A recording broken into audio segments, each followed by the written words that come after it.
What's up, everybody? Thanks for watching Car Inside. We got something a little different today. I've had some people asking what kind of setup I have, what my rig looks like, and everything that I have going on here whenever I sit to record and post all these races on the channel.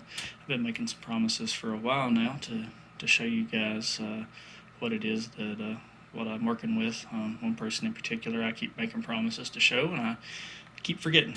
So I figured it was time to finally do so. I've kind of got some stuff moved around, finally getting comfortable with everything and how I've got it set up. So I figured it was time to show it off. But kind of pan out here is probably going to be very, very awkward video. But as you can see here, I got triple monitors, and I kind of have them staggered a lot different from what most people would normally have these monitors set. A lot of people, would have them sitting kind of far out at a very low angle, kind of like at a 45. But when I'm sitting here, I actually, if you can see here, it's actually on a 90.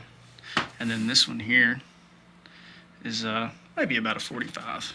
But when I'm sitting here, I really want the window net to be here, just like I'm inside of a real race car. I want to go for absolute realism when it comes to that. I don't care if I lose a little bit of peripheral vision.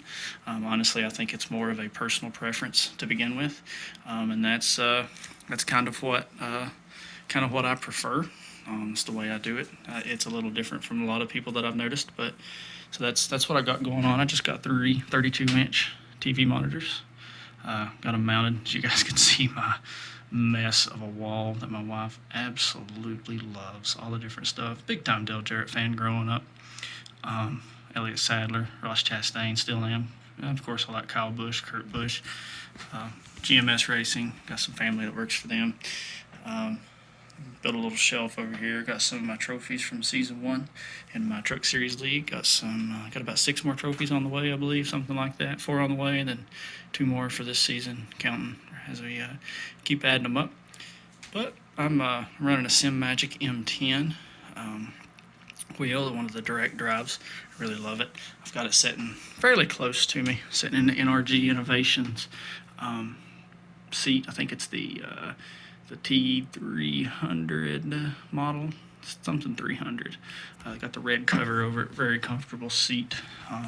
Something you really need when you're sim racing is comfort to sit in. I've had a lot of back issues and certain things lately, and I've really had a tough time finding a chair that's comfortable for me, but I finally, thanks to the guys at Injuku Racing, they really hooked me up with this NRG Innovation seat and answered all my questions. They had tremendous customer support, done a lot of help get me in the seat that I needed and for everything, playing 20 questions with me and everything. So yeah, I would absolutely recommend that seat.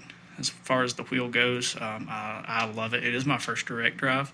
I really can't give a fair comparison to how it drives as far as the other wheels that are out there on the market, but as far as this one and knowing what I get from it, I absolutely love the thing. As you can see, my mouse pad, I'm a family man.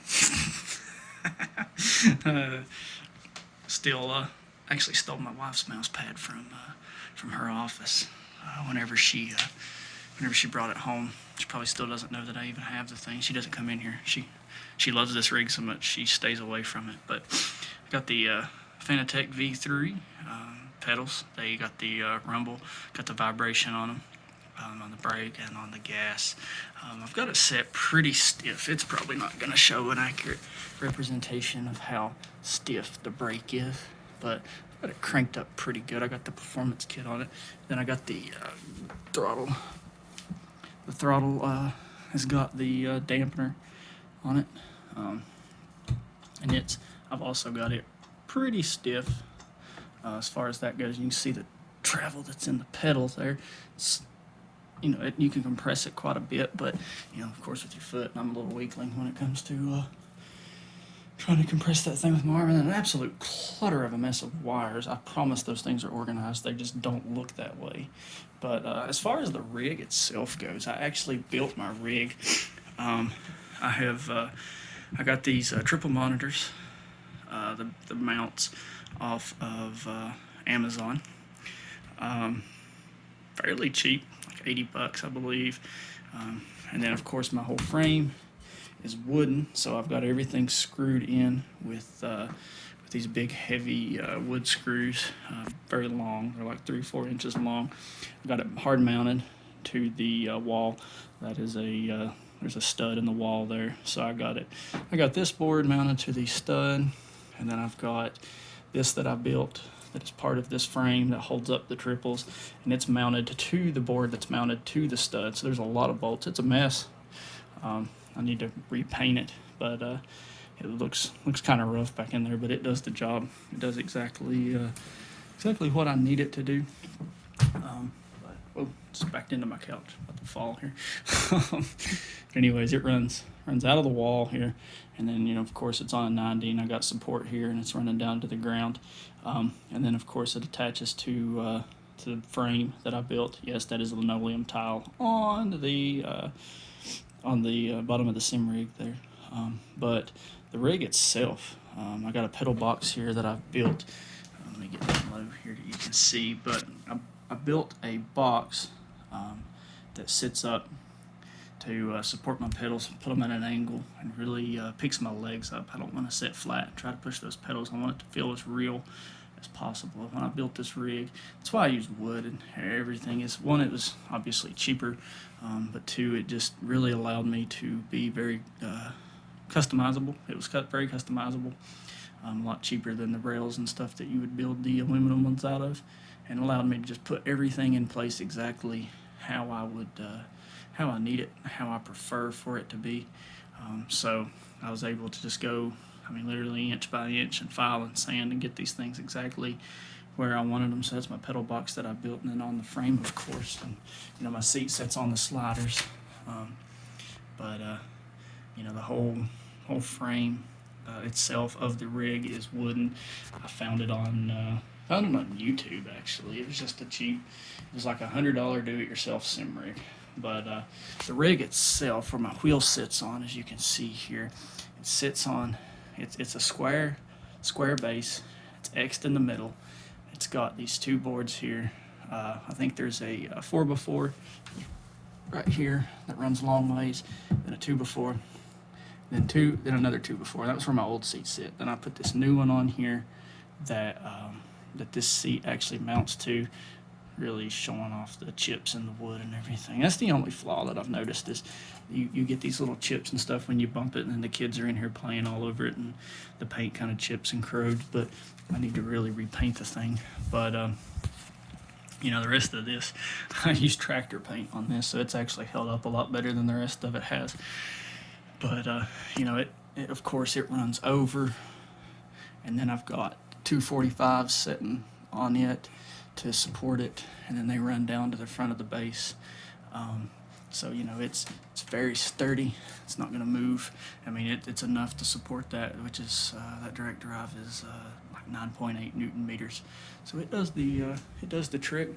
But here's an overall picture of what I'm working with and where I'm sitting every day. And then of course, this is kind of the view that you guys see whenever you're looking down. But yeah, that's my setup here. If you guys have any questions, I'd be glad to share them and kind of, you know, give ideas and tips for what I've done. But, you know, as someone that's, this is a hobby, and I really didn't want to just dump a load of money into it to support a hobby. So I tried to do a affordable way, but also a very efficient way, because I want this thing to hold up and serve its purpose, and so far I have absolutely no complaints. You know, it looks a little rough around the edges sometimes when it comes to the clutter of wires, the chips in the paint, but you know, if it wasn't for making this video and showing it in detail, if you guys were looking at the setup that I had, you know, I think it looks pretty comparable to the others until you really start looking around at it. But it absolutely does its job, and it's something that I would highly recommend, is building yourself one of these and looking up.